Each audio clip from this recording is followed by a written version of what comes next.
Press वार्ता इस संदर्भ में है कि जो पिछले कुछ दिन पहले हमारे कांग्रेस के जिला अध्यक्ष रजत लाठर जी और करनाल की विधानसभा के अध्यक्ष अशोक दावड़ा जी के साथ जो पुलिस ने नाजायज तौर पे जो इनको अरेस्ट किया और अरेस्ट करके इनको सीआईए में रखा, तो उस संदर्भ में आज की प्रेस वार्ता कर रहे हैं।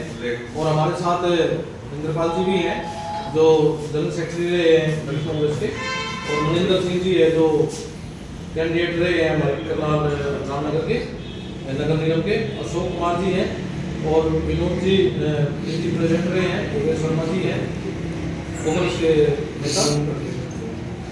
तो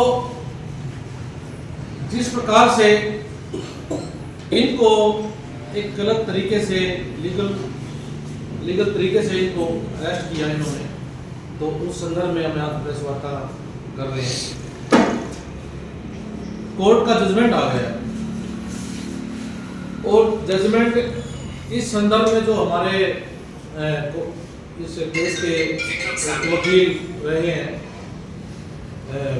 विक्रांत राठौर जी, वो इस केस को लड़ रहे हैं, उनके अनुसार जब कोर्ट में इन्होंने लीगल तरीके से इनको पेश किया तो हमारी अदालत ने पूरा मुकदमा सुना और राठौर साहब की पूरी बहस के मद्देनजर रखते हुए उन्होंने इसको लीगल करार दे दिया सॉरी।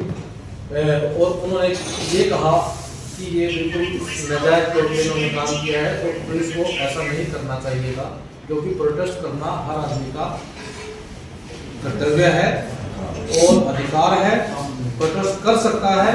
और ये इन्होंने अपने high command youth Congress all India Congress committee के कहने पर प्रोटेस्ट किया था, जिसमें इन्होंने कोई प्रॉपर्टी का कोई नुकसान नहीं पहुंचाया, सिर्फ अपने प्रोटेस्ट किया था कि वो कर सकते हैं। इस संदर्भ में आज हम थोड़ा आपको बताने की कोशिश करेंगे। इनको 7 दिन पहले 7 दिन का नोटिस देना होता है किसी को भी गिरफ्तार करने के लिए, इन्होंने ऐसा नहीं किया। और इसमें इनका जो जजमेंट आई है कोर्ट की जजमेंट ने यही कहा है, इनको वाजिब बरी कर दिया है उसी दिन इलीगल अरेस्ट पे, भाई आप इसको ऐसा नहीं कर सकते और आपने नाजायज तौर पे इनको हिरासत में लिया है, तो उन्होंने बिल्कुल इसको रद्द करने का काम किया है। हम कोर्ट अदालत का धन्यवाद करते हैं, उन्होंने ऐसा होने से बचा दिया कि एक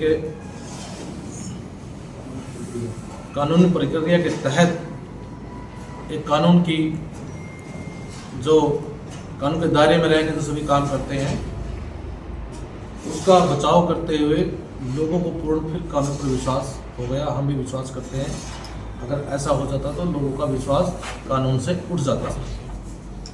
इस संदर्भ में अब मैं रजत लाठर जी को कहूँगा कि इसमें कुछ अपने जो पिछले दिनों में जो भी चीजें हुई हम सभी ने देखी और सभी ने समझी भी, लेकिन सबसे अहम जो सवाल आज हमारा वो है, हमारा है प्रशासन से। क्या प्रशासन इस तरीके से दबाव में आके कार्य करता है कि जो चीजें प्रशासन को एक ईमानदारी से और निष्पक्ष भाव से करनी चाहिए थी वो चीजें नहीं हुई। उसका जीता जागता उदाहरण है ये जजमेंट। जो जजमेंट हमारी माननीय अदालत ने दी है, उन्होंने यही कहा है कि सारी चीजें इसमें इलीगल हुई है और एक भी डॉक्यूमेंट उनके पास नहीं पाया गया।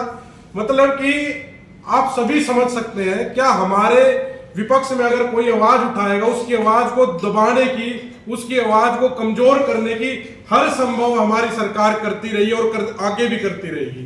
लेकिन मैं धन्यवाद करता हूं बाबा साहब के दिए हुए संविधान का, जिनकी वजह से वो अपने मंसूबों में कामयाब नहीं हो पाए।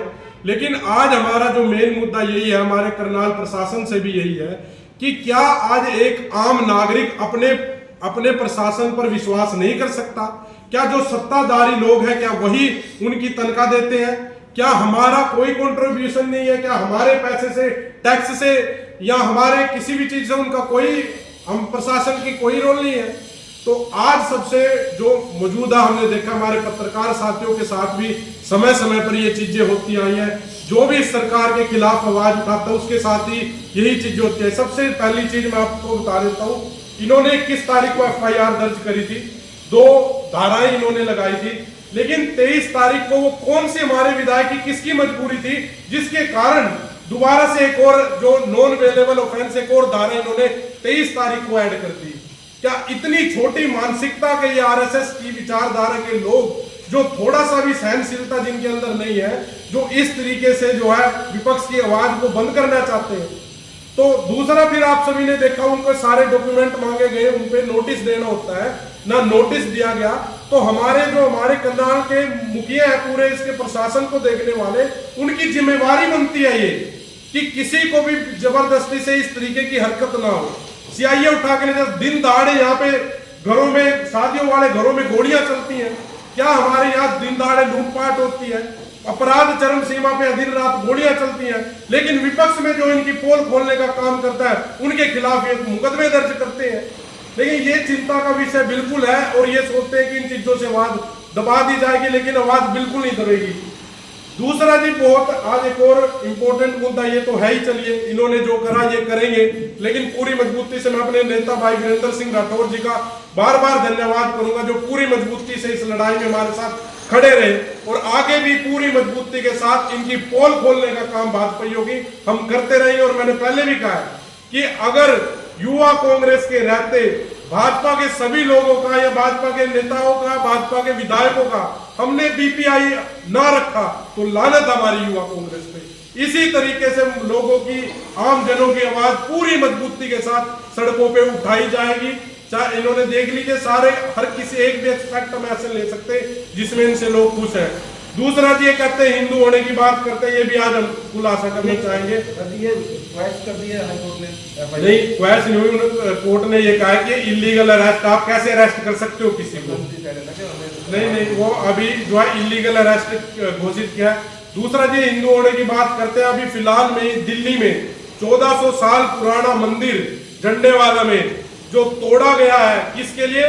RSS की पार्किंग बनाने के लिए, RSS हेडक्वार्टर की पार्किंग बनाने के लिए। तो ये जो दोगलापन इन RSS वालों के अंदर, आज क्यों ये RSS वाले नहीं खड़े होते? क्यों आज हमारे उन मंदिरों को तोड़ा जा रहा है? लेकिन ये टारगेट कर करके चीजों को करते हैं। आज पूरे करनाल की भी जिम्मेदारी बनती है इनसे सवाल पूछने की कि आप अब जो ये झूठ का फ्रेम डाल के रहते हैं, तो जवाब दीजिए कि वो मंदिर क्यों तोड़ा जा रहा है? क्या RSS का पार्किंग लॉट इतना ज्यादा जरूरी है कि मंदिर को, 1500 साल पुराने मंदिर को तोड़ा जा रहा है? ये हमारे मुद्दे। हमारे साथ अशोक भाई या रोड समाज से आते हैं, अशोक भाई भी हमारे अपने विचार रखेंगे। इस घटना से आपको ये तो मालूम हो गया कि कौन अपना है कौन पराया, क्योंकि आपके अपनों ने ही हाथ पीछे खींच दिया, तो उन्होंने मना कर दिया था कि हम, देखिए नई नई चीजें हैं जो अगली बार ऐसा नहीं होगा, अगली बार से कुछ भी ऐसा इस तरह की हरकत नहीं होगी। और ये चीजें हमने बिल्कुल अच्छी तरीके से समझी है और जानी है, लेकिन आगे से ऐसी गलती नहीं होगी। अगर आगे से भी ऐसी गलती होंगी तो फिर उन पे जो है हमारा बिल्कुल कार्रवाई करने का एक अलग सेल बना हुआ है, वो कंप्लेंट उस हिसाब से फिर आगे फॉरवर्ड। दोनों प्रधानों ने बयान दिए हैं कि भाई ये गलत किया था आपने। उसके बाद भी दिया नहीं, उसके बाद भी दिया नहीं, अब देंगे नहीं। वो चीजें जो है वो कई बार जल्दबाजी में याद हो जाती हैं, चीजें आगे से नहीं होंगी।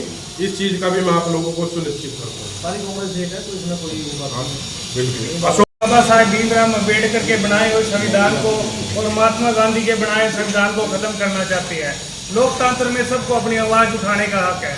जब ये देश के प्रधानमंत्री इस सत्ता में झूठ बोल कर आए थे कि हम युवाओं को हर साल 2 करोड़ नौकरी देंगे, अब कहाँ है नौकरी? अब अगर हमारे जैसे, मेरे जैसे युवा अगर आवाज़ उठाते हैं, रोज प्रकट करते हैं, तो हमारे पर झूठे, हमारे पर केस लगा के और सरकार के द्वारा पुलिस पर प्रेशर बना के हमको सही से उठवा कर घर से हमारे पास नॉन अवेलेबल धाराओं में धारा के साथ जोड़कर हमें अरेस्ट करने का काम करते हैं। तो मैं तो माननीय न्यायालय जी का धन्यवाद करता हूं जिन्होंने हमारी कानूनी प्रक्रिया से हमें इलीगल अरेस्टिंग करके हमें रिलीज करने का मौका दिया है। और मैं तो करनाल जिले के बब्बर शेर नेता आदरणीय वीरेंद्र राठौर का धन्यवाद करता हूं, जो मजबूती के साथ हमारे साथ बिल्कुल कंधे से कंधा मिलाकर हम 3 घंटे कोर्ट में रहे, जो हमारे 3 घंटे हम हर समय हमारे साथ खड़े रहे।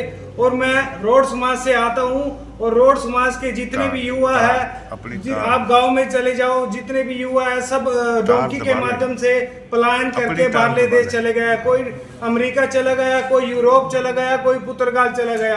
क्यों? यहाँ तो रोजगार नहीं है, सरकार रोजगार देने में असमर्थ है। और ये बात करते हैं बड़े बड़े मेक इन इंडिया, हमने ये कर दिया वो कर दिया। बिल्कुल सारी व्यवस्था यहाँ चरमराई हुई है, किसी का कोई ध्यान नहीं है। ये तो रजत जी का एक डायलॉग है कि झूठ बोलो सुबह शाम, पकड़े जाओ तो जय श्री राम। तो इन लोगों को तो नोटबंदी में इन्होंने तो फैमिली आईडी में लोगों को उलझा के रख दिया है कि लोगों का दिमाग इस तरफ डाइवर्ट ना हो कि लोग अपने रोजगार के लिए प्रोटेस्ट करें। अगर ये प्रोटेस्ट करते हैं तो इसी तरह इनको केस बना के इनको अंदर गिरने का काम किया जाता है। देखिए, दूसरा इन्होंने एक बात और कही थी, आप सभी के सामने कही थी और मीडिया के सामने कही थी कि हम चूड़ी टाइट कर देंगे। तो ये बाबा साहब का संविधान है, चूड़ी ढीली करनी हमें भी आती है। ये बाबा साहब का संविधान है। ये ना भूलने, वाजपेयी अगर कब्जा करना चाहते हैं तो ये बाबा साहब का संविधान है, तुम चूड़ी टाइट करो, हम चूड़ी ढीली करना चाहते हैं। जय हिंद, जय भारत।